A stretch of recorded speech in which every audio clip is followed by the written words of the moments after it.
नमस्ते, मैं हूं आपके साथ दिव्यांश शर्मा। आज का मुद्दा है अवैध अतिक्रमण। पहले समझ लीजिए अवैध अतिक्रमण होता क्या है। अवैध अतिक्रमण का मतलब यह होता है कोई अवैध तरीके से सरकारी जमीन पर या किसी और की प्रॉपर्टी पर कोई निर्माण करा ले या उस पर हक जताए और फिर उसके बाद होती है कानूनी कार्रवाई। आज इसी मुद्दे पर हम बात करने जा रहे हैं। वैसे तो सरकार अवैध अतिक्रमण के खिलाफ कार्रवाई कर रही है, बावजूद इसके भूमाफिया लगातार सरकारी जमीन और मंदिरों में अवैध अतिक्रमण कर रहे हैं। आज हम आपको कुछ ऐसी खबर दिखाने जा रहे हैं जहां भूमाफिया के अवैध अतिक्रमण के खिलाफ कई सालों तक कोई कार्रवाई नहीं की गई। कार्रवाई हुई तब यह मामला जोर शोर से उठाया जाने लगा। सवाल यही, आखिर कब तक यह भूमाफिया सरकारी जमीनों पर कब्जा करते रहेंगे? आखिर कब इन्हें कानून का खौफ होगा? और सवाल यह भी, क्या यह अवैध अतिक्रमण किसी की शय पर किया जाता है? आज बात इसी मुद्दे पर।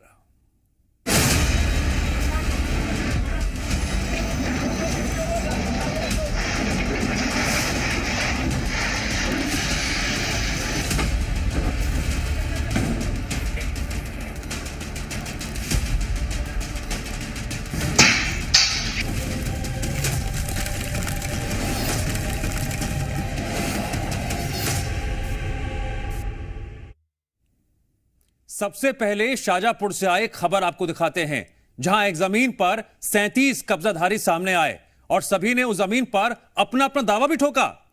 अब आखिर में यह जमीन किसके नाम है और कौन उसका असल मालिक निकला, रिपोर्ट देखिए।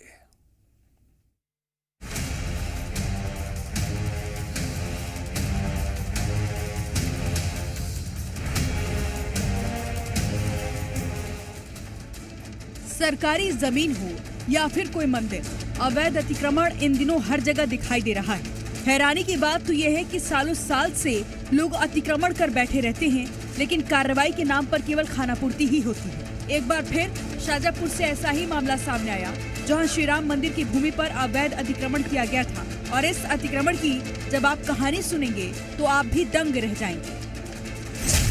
दरअसल शाजापुर के दुपाड़ा में श्री राम मंदिर मौजूद है।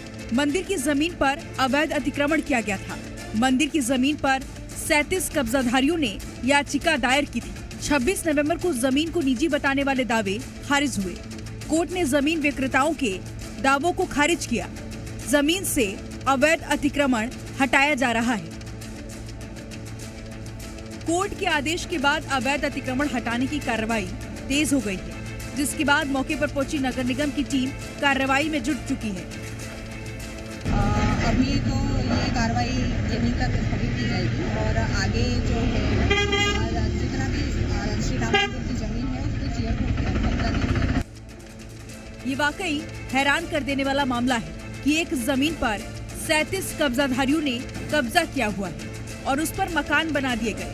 लेकिन इस मामले का खुलासा तब हुआ जब पूरा मामला कोर्ट तक पहुंचता है। ब्यूरो रिपोर्ट, जी मीडिया। सरकारी जमीन पर कब्जा तो आखिर कब्जा ही कहा जाएगा, फिर चाहे वहां मंदिर बना हो या फिर दरगाह। मध्य प्रदेश के रतलाम में एक सड़क को 4 लेन किया जाना था, लेकिन मंदिर और दरगाह इसकी राह का रोड़ा था। प्रशासन ने नोटिस देकर मंदिर तो हटा दिया, लेकिन जब बारी दरगाह की आई तो हंगामा खड़ा हो गया। मामला कोर्ट पहुंच गया और उसके बाद क्या हुआ, ये हम अपनी अगली रिपोर्ट में आपको दिखाने और समझाने जा रहे हैं।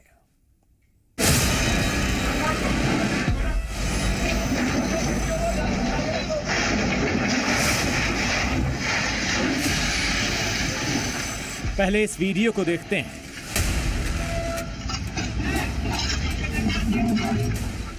हरा, पीला और सफेद, इन 3 रंगों से चमचमाती दरगाह पर बुलडोजर का पंजा पड़ चुका है।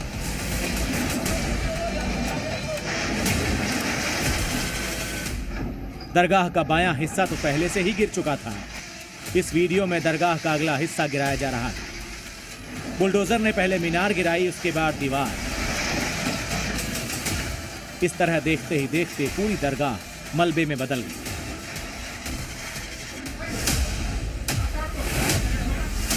लेकिन इस दरगाह पर बुलडोजर क्यों चला? तो इस सवाल का जवाब यह है कि मध्य प्रदेश के रतलाम की यह दरगाह सरकारी जमीन पर अवैध कब्जा करके बनाई गई थी और 4 लेन सड़क के निर्माण में आड़े आ रही थी। ये दरगाह किसी पहलवान बाबा की बताई जाती है। रतलाम के जावरा फाटक से सिजावता तक करीब 4 किलोमीटर लंबा 4 लेन बनाया जा रहा है। इस सड़क पर पहलवान बाबा की दरगाह का एक हिस्सा आ रहा था। इसके अलावा इस रोड पर एक हनुमान मंदिर का हिस्सा भी था। मंदिर को प्रशासन ने हटा दिया, लेकिन दरगाह को हटाने को लेकर विवाद हो गया। कल शाम को ये न्यायालय से फैसला आया है प्रशासन के पक्ष में, और स्टे जो है वो खारिज हुआ है। और आज सुबह से ये कार्रवाई जो है देखिए शुरू हुई है। यहाँ पर एक दरगाह थी जो बड़ी मजार के ऊपर बना हुआ बड़ा स्ट्रक्चर था, उसको लेकर के काफी लंबे समय से जो है स्थिति ऐसी बनी हुई थी कि तो मुस्लिम पक्ष को लेकर के थोड़ी सी जो है रियायत बरती गई थी प्रशासन की ओर से कि यहाँ पर कुछ स्ट्रक्चर रहने दिया जाएगा। लेकिन देखिए अब जो मुस्लिम पक्ष है वो खुद ही जो है वहाँ चला गया, और उसके बाद न्यायालय पहुँचने के बाद अब जो है कुछ दिनों बाद ये फिर स्टे जो है मुस्लिम पक्ष ने लिया था वो खारिज हो गया। सरकारी जमीन पर कब्जा करके बनाई गई जिस दरगाह को आप टूटते हुए देख रहे हैं, उसे हटाना प्रशासन के लिए मुश्किल टास्क हो गया। दरगाह कमेटी और मुस्लिम समुदाय दरगाह हटाने के विरोध में। हालांकि 9 नवंबर को प्रशासन और दरगाह कमेटी के बीच कुछ हिस्सा हटाने पर सहमति बन गई। 10 और 11 नवंबर को दरगाह और मंदिर का हिस्सा हटाने की कार्रवाई हुई। 13 नवंबर को कोर्ट से स्टे मिल गया, जिससे दरगाह हटाने का काम रुक गया। 26 नवंबर को कोर्ट ने स्टे खारिज कर दिया और दरगाह पर बुलडोजर चल गया। यहाँ पे 2 धार्मिक संस्था बने हुए थे, धार्मिक स्थल थे, जिस पर कि कुछ क्षेत्र जो है धार्मिक स्थल का जितना भूमि है उससे ज़्यादा में अतिक्रमण कुछ क्षेत्र निर्मित था, जिसको कि जावरा 4 लेन निर्माण के दौरान पे बीच पे बाधा आ रही थी। इसके संबंध में संबंधितों को हमने नोटिस जारी करके इस पर कार्रवाई की थी बेदखली। 13 नवंबर को उक्त संदर्भ में संबंधित धार्मिक व्यक्ति जो भी थे संबंधित, उन्होंने कोर्ट का रुख किया। कोर्ट के रुख में उनको तत्कालीन स्टे दिया गया था। उसके बाद शासन ने अपना पक्ष कोर्ट के समक्ष रखा, उसमें स्पष्ट किया कि मैटर क्या है, किस प्रकार का है। उसके बाद कल कोर्ट का स्टे जो है वो उसको वेकेट किया गया है, तो उसके बाद हमने आज यहाँ पे फिर से अतिक्रमण हटाने की कार्रवाई कर रहे हैं। ऐसा नहीं है कि अतिक्रमण हटाने की कार्रवाई केवल दरगाह पर हुई। इससे पहले हनुमान मंदिर का हिस्सा भी प्रशासन ने इसी तरह से हटाया, लेकिन उसको लेकर विवाद की स्थिति नहीं बनी। रतलाम से चंद्रशेखर सोलंकी, जी मीडिया। अतिक्रमण का जो खेल जगह जगह चल रहा है, प्रशासन भी कार्रवाई के लिए तत्पर रहता है, लेकिन कभी कुछ आड़े आता है तो फिर कोर्ट का दरवाजा एक पक्ष खटखटाता है, जैसा कि रतलाम में हुआ। लेकिन उस पक्ष की दाल नहीं गली। कोर्ट ने वही फैसला सुनाया जो आम जनता के लिए जरूरी था, और इस खबर को लेकर लगातार रिपोर्टिंग की है मेरे सहयोगी चंद्रशेखर सोलंकी ने। चंद्रशेखर, आज तो हम देख रहे हैं कि अतिक्रमण की कार्रवाई बड़े स्तर पर हुई है, लेकिन इससे पहले का बैकग्राउंड समझना भी जरूरी है। क्यों विवाद हो रहा था? कौन सा पक्ष यहां पर लोगों की दिक्कतों से ज्यादा अपने स्वार्थ की पूर्ति को ज्यादा अहमियत दे रहा था? पहले जो वस्तु स्थिति है आज की, वो मैं आपको बता दूं कि फिर से थोड़ा सा कुछ जो कार्रवाई है वो आगे बढ़ी है। मुस्लिम पक्ष जो है हाईकोर्ट जाने को है, और वहां से जो है एक और अपील लेकर के आए हैं कि तहसीलदार ने जो प्रथम तहसीलदार कोर्ट से जो प्रथम आदेश मिला था कि जो ये नोटिस दिया था किस तरीके से दोनों जो मंदिर हैं और जो आ रहा है रास्ते में दरगाह, उनको हटाया जाना है, उसको लेकर के अब 15 दिन में मुस्लिम पक्ष फिर हाई कोर्ट में एक अपील करेगा, और उसके बाद जो आदेश मिलेगा तब तक के लिए तहसीलदार के प्रथम जो आदेश हैं उस पर रोक लगाई गई। लेकिन देखिए, पहले बता दूं कि किस तरीके से ये लंबे समय से ये जब यहाँ तक रोड निर्माण का काम पहुंचा तो किस तरीके के अवरोध आए। देखिए, मंदिर था और मंदिर का जो अगला हिस्सा था, जो बाउंड्री वॉल थी, वो भी इस दायरे में आ रही थी, और जो दरगाह है उसका जो है हिस्सा वो भी इसके जो है दायरे में आ रहा था। देखिए, मजार को हटाने के पक्ष में पहले से ही जो है प्रशासन नहीं था। न्यायालय के बाहर से ही वो ये चाह रहा था कि फैसला हो जाए कि किस तरीके से आपसी समझौते के हिसाब से ये कार्रवाई हो, ताकि किसी भी तरीके से किसी की भावना आहत ना हो, और जो रोड निर्माण का काम है, जो विकास का कार्य है, वो भी सुचारू रूप से अच्छे से हो जाए। तो इस तरीके से काफी जो समय था मुस्लिम पक्ष के साथ प्रशासन के जो अधिकारी हैं वो लगातार बातचीत कर रहे थे कि इस तरीके से काम कर लिया जाए कि जिससे किसी का जो है नुकसान ज्यादा भी ना हो और जो रोड निर्माण है वो चला जाए। तो देखिए, एक बैठक जो हुई थी 9 नवंबर के आसपास, उसमें जो है फैसला लिया गया था आपसी सामंजस्य के साथ। यहाँ तक कोर्ट में जब ये मामला नहीं पहुंचा था तब की बात मैं बता रहा हूँ, 9 नवंबर की, जब जो है आपसी सामंजस्य के साथ बैठक की गई कलेक्ट्रेट में, और वहां पर ये फैसला हुआ, ये तय हुआ कि जो मजार का जो थोड़ा हिस्सा है वो रहने दिया जाएगा, उसका जो स्ट्रक्चर है वो भी थोड़ा सा रहने दिया जाएगा, और आसपास जो है डिवाइडर बना करके ये रोड निर्माण का काम जो है कर दिया जाएगा। देखिए, सहमति भी आई थी, शहर काजी ने अपना बयान भी दिया था कि ठीक है, हम इस बात से सहमत है और अब इसी तरीके से कार्रवाई होगी। जब अगले दिन जब कार्रवाई शुरू होती है तो उसके बाद मुस्लिम पक्ष कोर्ट पहुंच जाते हैं और वहां से एक स्टे लेकर के आते हैं ये कार्रवाई जो गलत हुई सो रोक लगा दी जाए। तो काम रुक गया था, उसके बाद 3 दिन पहले फिर एक स्टे जो है वो खारिज हो जाता है और उसके बाद ये कार्रवाई प्रशासन शुरू करता है और इस बार जो है सिर्फ मजार वहां पर रह जाती है और बाकी पूरा स्ट्रक्चर जो है, जो समझौते के वक्त हुआ था तय कि ये स्ट्रक्चर नहीं हटाया जाएगा, वो स्ट्रक्चर भी इस बार हटा दिया जाता है क्योंकि कोर्ट पहुंच गए और वहां से जो है स्टे खारिज हुआ है, प्रशासन को जो है अपना काम करना है। तो इस तरीके की कवायद हुई थी, लेकिन अब जो है मुस्लिम पक्ष सुप्रीम कोर्ट पहुंचा है, अपीली कोर्ट में अब जो है उनको अपील करना है 15 दिन में अपना पक्ष रख के और इसके बाद जो और आगे की कार्रवाई होगी वो भी अभी सामने आना है। तो देखिए अभी जो है काम चल रहा है, लेकिन जिस तरीके से अब आगे जो भी आदेश होंगे न्यायालय के उसके हिसाब से भी जो है देखा जाएगा कि आगे क्या होता है, लेकिन अभी मामला थमा नहीं है। बता दूं कि जो मंदिर पक्ष है उसकी तरफ से फिलहाल कोई विरोध इसमें दर्ज नहीं हुआ था। शुरुआत से ही यहाँ पर जो चीज बताई गई थी कितना हिस्सा हटना है वो सब तय था और उसके बाद कोई विरोध नहीं आया और जो मंदिर का जो हिस्सा है अगला जो बाउंड्री वॉल है वो जो है बिना विरोध के जो है हटा दी गई थी। लेकिन जो मस्जिद जो दरगाह है उसकी तरफ से मुस्लिम पक्ष जो है लगातार इस बात को लेकर जो है बात चल रही थी, बहस चल रही थी और अब जो है न्यायालय मामला पहुंच चुका है। अब देखना होगा कि किस तरीके से आगे और सुप्रीम कोर्ट जाने के बाद किस तरीके की चीजें सामने आती है यह भी अभी होगा। लेकिन देखिए विकास का कार्य है, रोड बनना है, सिटी 4 लेन है 4.5 किलोमीटर की, जिसके बाद जो है औद्योगिक क्षेत्र जो है यहाँ का वो भी इससे जुड़ा हुआ है। तो काफी तरह से जो है लोगों को सुविधाएं बढ़ेगी अगर ये सिटी 4 लेन जो है सुचारू रूप से बन जाता है। आपने चौतरफा एंगल बता दिया कि क्यों विकास भी जरूरी है और जो कार्रवाई है उसके क्या मायने हैं। चंद्रशेखर, हम जो लीगल प्रोसीडिंग्स है उस पर चर्चा नहीं करेंगे, लीगल प्रोसीडिंग्स जारी हैं, लेकिन बड़ा सवाल यह है कि एक तरफ शहर का विकास है, दूसरी तरफ एक पक्ष की कट्टरता है। आपने तो सभी लोगों से लगातार बातचीत की होगी ग्राउंड पर, क्या उनका नजरिया है इस पूरे मुद्दे को लेकर?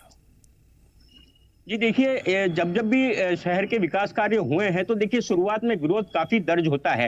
हर जगह से जाए रतलाम के किसी भी इलाके से बाहर से सिटी 4 लेन रतलाम में पहुंचा है तो चाहे मकानों का जो है विवाद है, चाहे किसी तरह की कोई गुमटियां हैं, विरोध दर्ज पूरी ताकत के साथ होता है। लेकिन जब विकास उस एरिया में हो जाता है तब ये परिस्थिति बहुत अलग होती है। लोग भी समझ जाते हैं कि नहीं ये बहुत आवश्यक चीज थी और इसको होना चाहिए था और काफी सुचारू आवागमन जो है वो मिलता है सड़क निर्माण जो भी होते हैं विकास कार्य के उसके दौरान। तो यहाँ भी उसी स्थिति को देखा जा रहा है कि यदि ये चीज बन जाती है और इस तरीके से यहाँ पर जो आवागमन है वो किस तरीके से अब ट्रैफिक बढ़ता जा रहा है शहर के अंदर, जब आने वाला जो मार्ग है जो चावड़ा का जो रास्ता है जो मंदसौर निवास की तरफ जाता है तो उसका जो आवागमन का रास्ता है शहर के अंदर आने का वो किस तरीके से सुचारू होगा। जो ट्रैफिक की व्यवस्थाएं हैं ये देखिए, जो इंडस्ट्रियल एरिया है रतलाम का वहां तक जाने के लिए भी ये रास्ता बहुत इंपॉर्टेंट है क्योंकि जो दूसरा रास्ता है इंडस्ट्रियल एरिया में जाने का वहां से जो फायर लॉरियां वहां नहीं पहुंच पाती है। तो जब ये आवागमन सुचारू हो जाएगा तो यहाँ से तेज गति से जो यदि कोई दुर्घटना होती तो वहां पर जो इंडस्ट्रियल एरिया में फायर लॉरी भी आसानी से तेजी से वहां पहुंच सकेगी। इसके अलावा वहां से एक और ब्रिज भी बनने वाला है जो इसी मार्ग से जो निर्माण कार्य चल रहा है इससे जुड़ने वाला है। तो काफी जो है विकास इस शहर का इस मार्ग के द्वारा होगा। लेकिन अब देखना होगा कि किस तरीके से अब आगे इसमें और क्या कुछ इस पे ये पक्ष जो है अपना रखते हैं और आगे किस तरीके से इस काम को और तेजी से चलाया जाए। प्रशासन भी उसमें लगा हुआ है।